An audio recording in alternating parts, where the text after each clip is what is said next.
Hello traders. तो आज Voltas limited ने अपने क्वार्टरली रिजल्ट अनाउंस करे हैं। तो सितंबर 25 के अंदर जो इन्होंने अपने क्वार्टरली रिजल्ट के अंदर जो रेवेन्यू अनाउंस किया वो 2347 करोड़ के हैं, जो कि काफ़ी डाउन है। अगर हम वाई और देखें या क्यू पिछले जून क्वार्टर के अंदर इन्होंने 3939 करोड़ के रेवेन्यू अनाउंस करे थे, और पिछले ईयर से कंपेयर करेंगे तो वहाँ पे 2619 करोड़ के थे। तो जो इनका रेवेन्यू है वो क्यू भी डाउन है और वाई भी डाउन है। और अगर अब हम इनके मार्जिन्स पे जाएं तो मार्जिन्स के अंदर ही काफ़ी ज़्यादा डेंट पड़ा है।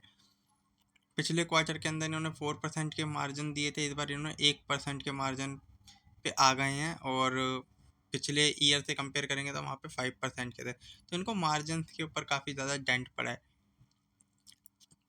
तो वो देखने वाली बात है इनको इनके किस चीज़ के अंदर एक्सपेंसेस हो रहे हैं, कि मतलब कि इनके मार्जिन एकदम से श्रिंक हो गए हैं।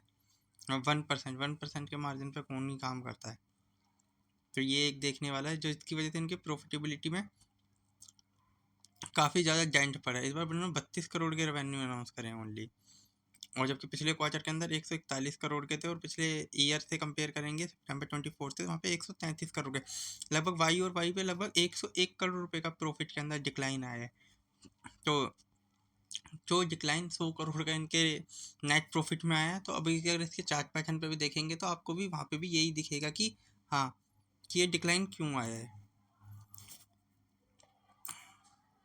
अगर इस स्टॉक का चार्ट पैटर्न देखें तो पिछले साल सेम टाइम पे ये स्टॉक 16 अक्टूबर और ये लगभग 11 नवंबर के आसपास 1700-1800 के लेवल पे ट्रेड कर रहा था। वहाँ से गिरते गिरते आज ये लगभग 1336 के लेवल पे आ गया है। तो मतलब देखिए 1700 का स्टॉक आज यहाँ पे आ गया है। तो आपको काफ़ी अच्छा इस पर डिस्काउंट अवेलेबल दिख रहा है, बट इस स्टॉक को ट्रेड किया जा सकता है। वो इसलिए किया जा सकता है, यहाँ पे इस रेंज के अंदर है 1300 के आसपास खरीदने का, 1450 पे बेचने का, आराम से आपका 10% बहुत ईजिली बन जाएगा। अब ये 10% बनाने में कितना टाइम लगता है, जैसे अगर मैं यहाँ पे देखूँ 29-30 सितंबर को लिया, और अगर इसे आपने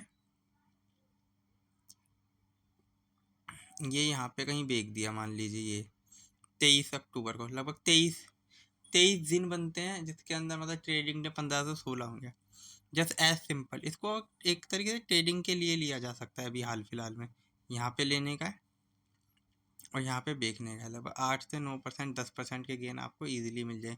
कोई बाइंग और सेलिंग रिकमेंडेशन नहीं है, बट इस स्टॉक को और भी लॉन्ग टर्म के लिए, मतलब अगर हम मार्च के लिए अगर इसे ट्रेड करना चाहे तो वहाँ पे भी अच्छा है। क्यों,